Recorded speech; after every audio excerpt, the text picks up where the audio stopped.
I'm Ted Radick with the Courier Sports Department. I'm here with Dave Hanneman and Michael Burwell, and can you believe it? We're already into week 9 of the football season. It seems like it just started last week, doesn't it, Ted? Yes, it does.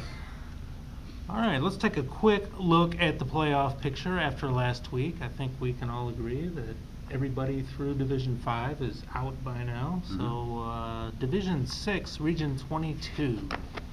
Liberty-Benton has clinched a spot. Now they're playing for a home game. They've got a big one here we'll talk about in a minute. Courier is sitting at number 4. They've got a big one this week where they're trying to clinch not just a spot in the playoffs, but also a home game. Yeah. Michael, I want to talk to you a little bit about Ada. They are sitting number 8 right now. They're still in. Kind of struggled last week against Paulding. Did win the game, but struggled. Yeah, Paulding, which I believe has not won an NWC game since 2010 or so, and I think they were down at halftime. They won by 6, 22-16, but boy, you got to be scratching your head at that one. I think checking all over Twitter, everyone's like, what? Paulding's winning? What's going on? But Ada came through with a win, so maybe they can finish strong here the last couple of weeks. Yeah, the Bulldogs wrap up the season with Bluffton this week and Allen East in week 10, and you just don't know. Exactly, especially after last week. Okay. Division 7, Region 26. Macomb has jumped in. Well, no, Macomb is second behind Norwalk St. Paul, who's undefeated. Pandora still third, Lipsick 6th, Mohawk is 9th. Macomb plays a big one this week. Pandora. What do you think? It's going to be fun to watch, that's for sure. I think two really evenly matched teams. Both are among the best offenses in the BVC. I think Pandora's first in yardage, and I think Macomb's first in points.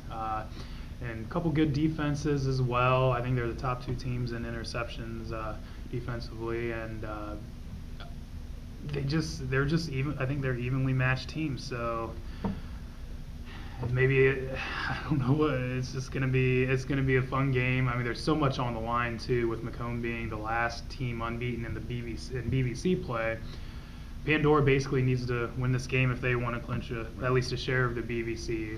Pandora has Corey Ross in week 10, so this is it for Pandora, and then obviously Macomb being the last unbeaten BVC, they have a tough test Friday and then tough test next week with LB too. Yeah, Dave, the BVC race is still very much unsettled. You know, Macomb ending the season with Pandora and LB. LB has Hopewell Loudon this week, who they've had trouble with the past couple of years. We could conceivably see 4 teams wind up 6-2 at the top of the league. Wow, that would be bizarre, wouldn't it? Yeah. I was trying to figure this out if there'd be 1, 2, or 3 champions. I didn't factor in there could be 4. And I think it's basically going to come down to 2. It's either going to be one team all by itself, which would be Macomb winning out, or it's going to be a 2-way tie, and whoever wins that last game between Liberty and Macomb. Okay.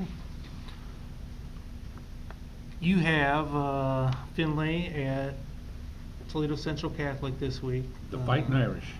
Tough road for the Trojans. Oh, what a way to finish up. You got Central Catholic, which has won 3 state championships in the last 8 years, and you've got Toledo Whitmer, which beat Central Catholic and is leading the league.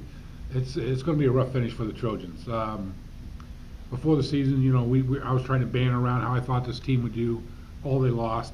I thought 3 wins would be the bottom that they would at least get. They got 4. They came close to getting 5, which would have been good, but to finish up this way, it's a very learning experience kind of season for the Trojans. Okay. And I have a game this week that I'm really looking forward to, Mohawk at Courier, and this is just a huge game for both teams. It's just very simple. Mohawk has to win this game if they're going to get in the playoffs. Courier needs this win because they finished with Seneca East, so they need this win if they have really any hope of having a home game. It's just going to be a good, hard-hitting arch rivalry game in Wyandotte County.